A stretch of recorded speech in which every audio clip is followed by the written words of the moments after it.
ये हॉल में चला गया। अचानक उसने टीवी पर एक खबर देखी जिसमें बताया जा रहा था कि आर्तेमिस फॉल कोई बिजनेसमैन नहीं है बल्कि सरकार ने उस दुनिया का सबसे बड़ा सजा से छुटकारा पाने के लिए हॉली से मदद मांगी। उसे चोरी के इल्जाम में अंदर किया जा रहा था। उसने कहा कि हम दोनों मिलकर क्या गजब की टीम बनाएंगे। मेरी चोरी करने की कला और तुम्हारे जादू को एक साथ जोड़कर हम क्या कुछ नहीं कर सकते। लेकिन हॉली ने मल्च की बातों को अनसुना कर दिया और बिना ज्यादा ध्यान दिए वहां से चली गई। लेकिन इतनी सी देर में मल्च ने उसका कुछ चुरा लिया। कुछ ही समय में रेफ्यूजी सिटी की एक काल कोठरी से ब्रायन नाम के कैदी को उसी विलन ने आजाद कर दिया जिसने आर्तेमिस के पिता को पकड़ रखा है। उसने ब्रायन से कहा कि आज से तुम मेरे सारे ऑर्डर्स मानोगे। हैरान होकर ब्रायन ने पूछा कि ये सब क्यों कर रहे हो तुम, जिसके जवाब में उसने बताया कि मुझे एक ऐसे आदमी की जरूरत है जो एल्फ्स की फौज के अंदर घुसपैठ कर सके ताकि मैं जल्द से जल्द अकूलों को वापस हासिल कर सकूं। इसी दौरान पॉली अपनी मीटिंग में पहुंची जहां कमांडर रूड ने अपने सैनिकों से कहा कि जब तक अकूलो मिल नहीं जाता सब अपनी ड्यूटी पर बने रहेंगे क्योंकि हमारे लिए इससे ज्यादा जरूरी और कुछ भी नहीं है। लेडी कमांडर ने सबको ये भी ऑर्डर्स दिए कि किसी भी हाल में हमारी पहचान इंसानों को नहीं पता लगनी चाहिए। अगर किसी ने भी ये नियम तोड़ा तो उसे सख्त सजा दी जाएगी। मीटिंग के आखिर में हॉली जल्दी से अपनी बॉस से बात करने के लिए आगे बढ़ी। उसने कहा कि मेरे पिता के ठिकाने के बारे में नए सुराग मिले हैं। लेकिन लेडी कमांडर ने कहा कि अभी उस सब का टाइम नहीं है, सिर्फ अकूलों को ढूंढो। उधर इंसानी दुनिया में डूमोवॉय ने अपनी भतीजी जूलियट से मदद मांगने का फैसला किया क्योंकि उसकी उम्र छोटी होने के बावजूद वो लोगों को ढूंढने में बहुत माहिर थी। जब आर्तेमिस अपने पिता के पैनल पर जानकारी हासिल करने की कोशिश कर रहा था तभी जूलियट उससे बात करने आई। उसने कहा कि तुम्हें थोड़ा आराम कर लेना चाहिए, लेकिन आर्तेमिस ने सबसे मना कर दिया। उसने कहा कि तुम्हारी जरूरत नहीं है, मुझे पहले ही पता चल चुका है अपने पिता को कैसे ढूंढना है। अपने पिता को ढूंढने के लिए उसे एल्फ्स की मदद लेनी होगी, लेकिन ये काम आसान नहीं होगा क्योंकि ना सिर्फ उनकी दुनिया छुपी हुई है बल्कि वो एक इंसान की मदद करना भी नहीं चाहेंगे। और इधर अपने कंट्रोल रूम में लीडर को कमांडर रूट के आने का सिग्नल मिला। उसके 2 मिनट बाद ही वो हॉली के साथ वहां पहुंच गई। बिना वक्त गवाए उसने बताया कि एक कैदी जमीन की सतह पर से होते हुए भाग निकला और क्योंकि हमारे सारे फौजी अकूलों को वापस लाने के मिशन पर लगे हुए हैं, कमांडर ने फैसला किया कि इस मिशन की जिम्मेदारी हॉली को दी जाएगी। इस बात से खुश होकर जवान लड़की कैदी को ढूंढने निकल पड़ी। कंट्रोल रूम से कमांडर रूट ने हॉली को मिशन की पूरी जानकारी दी। हॉली उड़ते हुए एक छोटे से यूरोपियन शहर की तरफ चली गई। यहाँ के लोग एक बहुत बड़े राक्षस की वजह से बहुत परेशान थे जो असल में जादुई दुनिया से भागा हुआ वो कैदी निकला। जब हॉली ने राक्षस को एक लड़की को पकड़े हुए देखा तो उसके सर पर हमला कर दिया जिससे उस राक्षस ने अपने शिकार को दूर फेंक दिया। लेकिन हॉली ने जैसे तैसे उसे गिरने से बचाया। बच्ची को उस जीव से दूर ले जाने के बाद फौजियों ने एक जादू का इस्तेमाल किया ताकि लड़की के शरीर पर लगे घाव ठीक हो जाएं। इसके बाद हॉली उस राक्षस का सामना करने के लिए आगे बढ़ी और उसे बल्ब की लंबी लंबी तारों में कैद करने की कोशिश करने लगी। लेकिन उसी वक्त राक्षस ने हॉली को पकड़ लिया। एक एल्फ को राक्षस से बचाने के लिए लड़ाई के बीच में एक कैप्सूल भेजा गया जिस वजह से वहां मौजूद हर इंसान के लिए वक्त रुक गया। इसका फायदा उठाते हुए बाकी सोल्जर्स उस जगह पहुंच गए ताकि उस राक्षस को गिरफ्तार किया जा सके और साथ ही उन सभी इंसानों की यादें मिटा दी गई जिन्होंने भी हॉली को देखा था। अब हॉली ने एक दूसरा रास्ता चुनने का फैसला किया और कमांडर रूट की धमकियों के बावजूद भी वो मजबूती से खड़ी रही। उसने कहा कि मैं अपने पिता की खोई हुई इज्जत को वापस जरूर लाऊंगी। इस वक्त आर्तेमिस अपने पिता की डायरी पढ़ रहा था। पढ़ते पढ़ते उसे समझ आया कि उस आदमी ने इंसानों की दुनिया को बचाने के लिए एल्फ्स की मदद की थी। वो ये भी जान गया कि वो शख्स जो अक्यूलों के पीछे हाथ धोकर पड़ा है उसका नाम ओपेल है। इसके बाद आर्तेमिस डायरी में दी गई जगहों में से एक पर डुवोन से मिला। वहां उसकी नजर हॉली पर पड़ी और तुरंत ही उसके गार्ड ने एल्फ पर अपनी बंदूक से हमला करके उसे बेहोश कर दिया। जैसे ही उन्हें महसूस हुआ कि उन्होंने हॉली का सिग्नल खो दिया, कमांडर रूट ने अपने एजेंट को बचाने के लिए सभी अलार्म्स बजा दिए। खैर कुछ घंटे बाद हॉली को आर्तेमिस के बनाए हुए एक पिंजरे में होश आया। गुस्से से भरी हुई इस एल्फ ने अपनी शक्तियों से इन लोगों को अपने वश में करने की कोशिश की, लेकिन आर्तेमिस पहले से इस बारे में जानता था और उसने खास तरह के चश्मे लगाए हुए थे। फिर आर्तेमिस ने कहा कि मैं अपने पिता को ढूंढना चाहता हूँ, उसके लिए मुझे तुम्हारी मदद चाहिए होगी। हालांकि हॉली का कहना था कि मैं तुम्हारी मदद क्यों करूं और तुमने मुझे बंदी बना के बहुत बड़ी गलती की है, बहुत बड़ा। बहुत जबरदस्त हमला होने वाला है तुम्हारे ऊपर, मुझे छुड़ा के ले जाएंगे मेरे लोग। इस धमकी के बावजूद अर्थमीज बिल्कुल नहीं घबराया। उसने कहा कि मैं यही तो चाहता हूँ कि तुम्हारे लोग यहाँ पर आए। कुछ ही मिनटों बाद महल के आसपास के इलाके में एक भयंकर तूफान आने लगा।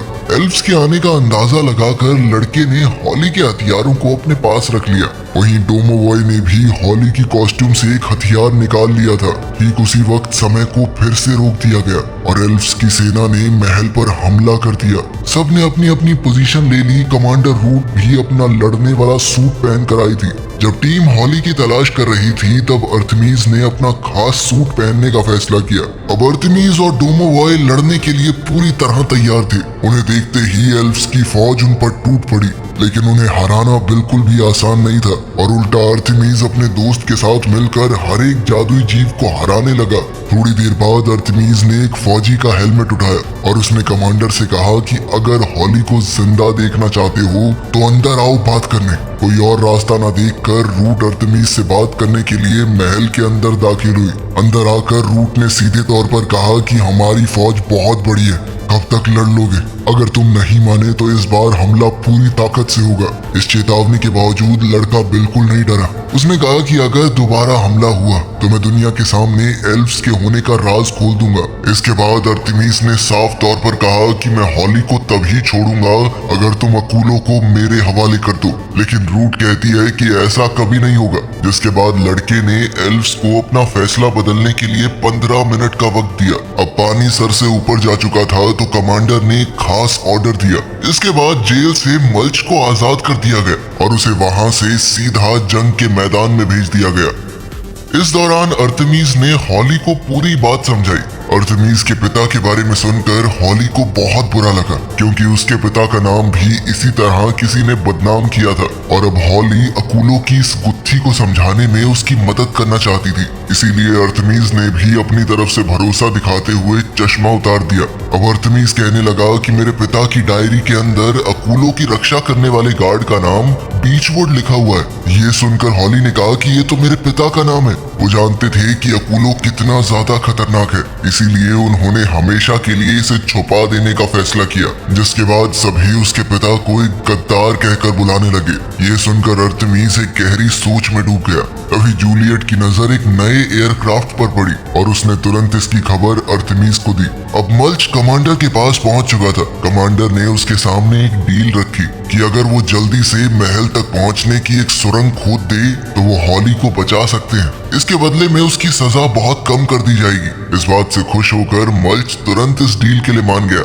इसके बाद मल्च सीधा महल के पास वाले समुद्री किनारे पर पहुंचा। उसने अपने मुंह को बहुत ज्यादा ही खोल दिया और धड़ाधड़ मिट्टी खाने और खोदने लगा और कुछ ही सेकंडों में वो महल के अंदर पहुंच गया था। ये घुसपैठ देखते ही डोमोवॉय ने अर्थमीज को खबर दी और वो तुरंत समझ गया कि इसे हॉली को बचाने के लिए भेजा गया होगा। लेकिन किसी की मदद करने से पहले मल्च को चोरी चकारी की आदत थी। उसने जल्दी ही महल के अंदर एक खुफिया जगह को ढूंढ निकाला और अर्थमीज ने भी डोमोवॉय से कहा कि उसे कंपार्टमेंट को खोलने दो, क्योंकि उसके अंदर जो कुछ भी है शायद हमें उसकी जरूरत पड़े। अब अर्थमीज ने हॉली से कहा कि अगर हम मिलकर काम करें तो ये पता लगा सकते हैं कि आखिर मेरे और तुम्हारे पिता के साथ क्या हुआ था। कुछ देर बाद मल्च ने खुफिया कमरे का सबसे मेन दरवाजा खोला और अपने जादू का इस्तेमाल करके अपने सर के बालों की लटों को काबू में कर लिया ताकि वो लोहे की बनकर सिक्योरिटी स्क्रीन को पार कर सके। कंपार्टमेंट खुलते ही मल्च के हाथ वो चीज लगी जिसे सब ढूंढ रहे थे। जल्द ही अर्थमीज और हॉली भी वहां पहुंच गए।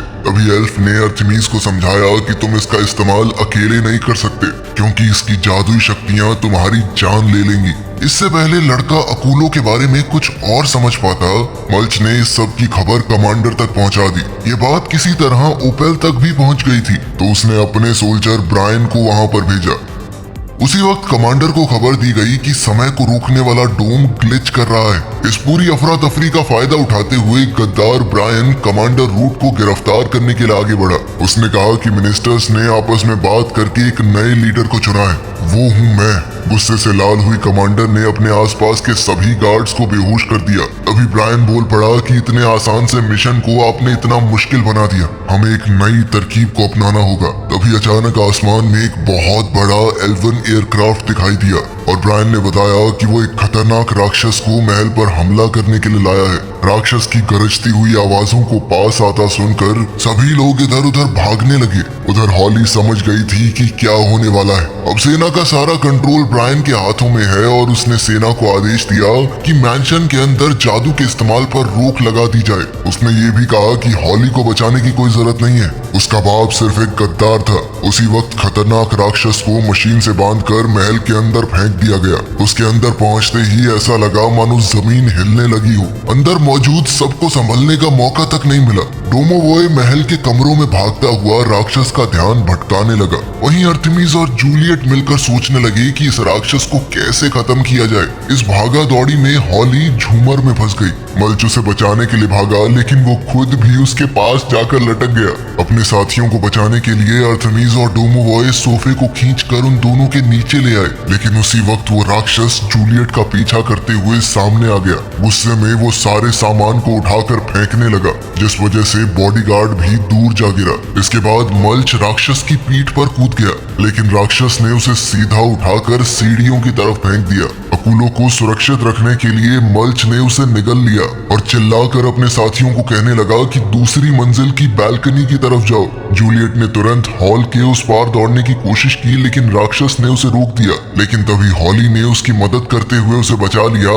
और जूलियट किसी तरह आर्टेमिस के साथ एक कमरे तक पहुंच पाई। अब आर्टेमिस ने उस दानव पर गोली चलाई और इससे पहले कि वो राक्षस आर्टेमिस और जूलियट पर हमला करे, डोमोवॉय सामने आ गया और उसने एक बड़े से सांड के सर का इस्तेमाल करते हुए राक्षस पर हमला कर दिया। लेकिन राक्षस बहुत ज्यादा ताकतवर था। उसने बड़ी ही आसानी से डोमोवॉय को गिरा दिया। जब हॉली ने देखा कि राक्षस ने आर्टेमिस को पकड़ लिया है, तो उसने झूमर से कमरे की खिड़की को तोड़ दिया। इसके तुरंत बाद आर्टेमिस ने राक्षस के चंगुल से निकलने के लिए खिड़की से छलांग लगा दी। वहीं जूलियट और डोमोवॉय ने भी ऐसा ही किया, लेकिन डोमोवॉय गलती से नीचे फर्श पर गिर गया, जबकि लड़की लटकी रह गई। आर्टेमिस की मदद से हॉली ने अपने आप को आजाद किया और जैसे ही राक्षस झूमर की तरफ कूदा, वैसे ही दोनों उस पर साथ मिलकर हमला करने के लिए अलग अलग हो गए। फायरिंग के दौरान आर्टेमिस ने अपना जादुई हथियार गलती से फर्श पर गिरा दिया और वो जल्दी से उसे उठाने के लिए दौड़ा, लेकिन उसी पल झूमर धीरे धीरे टूटने लगा। ये सोचकर कि कहीं आर्टेमिस को कुछ ना हो जाए, डोमोवॉय उसे बचाने के लिए कूद पड़ा। उसने आर्टेमिस को तो हटा दिया, लेकिन वो राक्षस उसके शरीर पर गिर पड़ा। घबराहट में अब सभी लोग डोमोवॉय को बचाने का रास्ता ढूंढने की कोशिश करने लगे।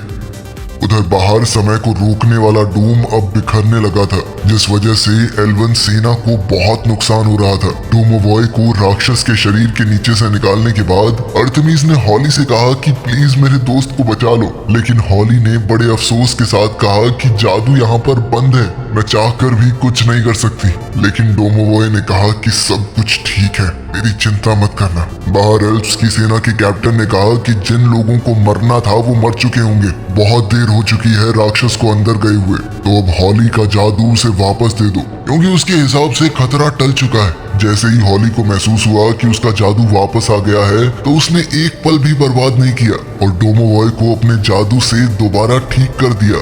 उसी वक्त एल्वन सेना पीछे हटने लगी, क्योंकि डोम पूरी तरह टूट चुका था और इधर सभी लोग महल की बालकनी में आ गए। मगर जैसे ही उन्हें खतरे का एहसास हुआ, तो आर्टेमिस, जूलियट और डोमोवॉय महल के अंदर की तरफ भागे, जबकि हॉली और मल्च बाहर की तरफ चले गए। हवा में फंसे हुए एक मछुआरे को बचाने के बाद जब हॉली ने वहां से निकलने की कोशिश की, तो वो पानी के बवंडर में फंस गई। वहीं दूसरी तरफ मल्च सुरंग बनाकर जमीन के नीचे घुस गया ताकि वो खुद को बचा सके। बाहर हॉली बिना किसी नुकसान के किसी तरह बवंडर से बाहर निकली। उसी वक्त समय को रोकने वाला वो डिवाइस पूरी तरह खराब हो गया। इस वजह से आसमान में एक जबरदस्त धमाका हुआ और रेफ्यूजी सिटी से कमांडर ने हॉली को तुरंत वापस आने का ऑर्डर दिया, लेकिन हॉली ने वापस आने से साफ मना कर दिया और महल के अंदर आर्टेमिस के पास चली गई। उसने ठान लिया था कि अपने पिता का नाम साफ किए बिना वापस नहीं जाएगी। अब उन लोगों के पास अकुलो है, इसीलिए सब मिलकर लाइब्रेरी में इकट्ठा हुए और हॉली अकुलो की शक्तियों का इस्तेमाल करके आर्टेमिस के पिता को बचाने की कोशिश में लग गई। तभी ओपेल ने आर्टेमिस से कहा कि तुम अपने मिशन में नाकामयाब रहे, मेरे पास अब तक अकूलो पहुंचा नहीं है, इसीलिए मैं तुम्हारे पिता को हमेशा के लिए खत्म कर दूंगी। उधर हॉली पूरी कोशिश कर रही थी कि अर्थमीस के पिता को यहाँ पर ले आए, लेकिन उससे पहले ही ओपेल ने जबरदस्त हमला करके अर्थमीस के पिता को मार दिया। ये सोचकर कि अकूलो उसके पिता को वापस नहीं ला पाया, अर्थमीस अंदर से टूट गया और अपने पिता को पुकारते हुए महल में इधर उधर दौड़ने लगा। हॉली ने भी अपने दोस्त की मदद ना कर पाने के लिए माफी मांगी, मगर तभी महल के कमरे में हैरान कर देने वाला जादू हुआ। अर्थमीस तुरंत उस कमरे की तरफ दौड़ा जहां उसकी अपने पिता से मुलाकात हुई और उन्होंने फट से उसे गले लगा लिया, जबकि दूसरी तरफ ओपेल बौखला गया और गुस्से में जोर जोर से चीखने लगा। जब अर्थमीस के पिता हॉली से मिले तो उन्होंने हॉली को बताया कि मैं और तुम्हारे पिता मिलकर काम किया करते थे। तुम्हारे पिता कोई गद्दार नहीं थे, वो मेरा एक बहुत बहादुर दोस्त था जिसने एल्फ्स के दुश्मनों से अकूलो की रक्षा करने में बहुत मदद की। फिर अर्थमीस के पिता ने हॉली को ओपेल के किए हुए सभी गलत कामों के बारे में बताया, उसे ये बताते हुए कि तुम्हारे पिता की आखिरी इच्छा यही थी कि ये लिस्ट मेरी बेटी को दे दी जाए। दोबारा मिलने पर डूमोबॉय ने अपने बॉस को इमोशनल होकर गले लगाया और जाने से पहले हॉली अर्थमीस के पास आई, जहां दोनों ने अलविदा कहते हुए एक दूसरे का हाथ थाम लिया। हॉली ने वापस पहुंचकर कमांडर को ये पूरी बात बताई और अपने पिता का नाम साफ किया। सभी सबूतों को देखने के बाद हॉली को प्रमोट कर दिया गया और इस जांच का पूरा जिम्मा अब उसी के सर पर था। वहीं दूसरी ओर अर्थमीस ने भी ओपेल को फोन किया कि तुम्हें पकड़ने का कोई ना कोई तरीका मैं जरूर ढूंढ लूंगा, जिसके बाद वो अपने पिता के साथ एक हेलीकॉप्टर में बैठकर उड़ गया। कुछ देर बाद उन्होंने मल्च को भी उठा लिया जो अब उनके साथ था। वीडियो पसंद आई तो लाइक कर देना, चैनल को सब्सक्राइब कर लेना। मिलते हैं अगली वीडियो में।